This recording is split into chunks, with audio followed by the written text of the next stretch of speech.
I was hoping that you could start us out today by just kind of setting the table for us and giving us sort of some atmospherics on where we're at right now as you see it, what is happening, and how is this unfolding in your view? Yeah, well, thank you, Clint. Thank you for the introduction, and I'm glad to have hit a home run right out of the park and got you out of the stands clapping. I think this is a seminal moment in the disclosure of government involvement and secrecy surrounding the possibility of contact with non-human intelligence. But I also think it's a tipping point regarding which way the conversation goes from here. Does it stay government fixated and focused? Do we plunge into the human controversies surrounding who has recovered these crashed vehicles, who has back engineered them, what technologies have they gained, who has the power, who frames the narrative, all of that? Or do we also, and in addition, turn our attention to the original purpose of disclosure itself, to the whole phenomenon of contact and the alien intent in their activity? My biggest concern right now is that we are really focusing on government, military, corporate involvements to the exclusion of the focus and inquiry related to the ET involvement in our world and the secrecy that they have promoted for over 80 years.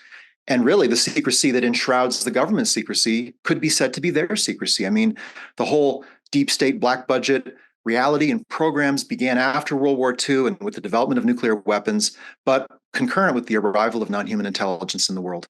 And some of the very first crashed vehicles that were likely recovered by the government at that time. And so the arrival of, I would say, ET has really initiated and fueled the secrecy in the human realm ever since their arrival. And so I think both are important: disclosure of government and military and corporate involvements, but also disclosure of the alien intent and their activity. And then really, these are two different kinds of disclosure needing two different approaches, needing two different sets of sources. But I think if we bring them together and if they meet halfway on the bridge, as an analogy, got to meet halfway, we can come to some sort of understanding and then an assessment about the visitation, and then possibly some framework or platform for public action, world action, just beyond the national security interests of this country. So I think it's a really important moment. The progress is welcome for those who have been in this field for a long, long time. But I think there are some risks as to getting our attention sucked down rabbit holes of novelty and opportunism and some of the more salacious claims around government involvement or possession of ET technology or biologics, for example.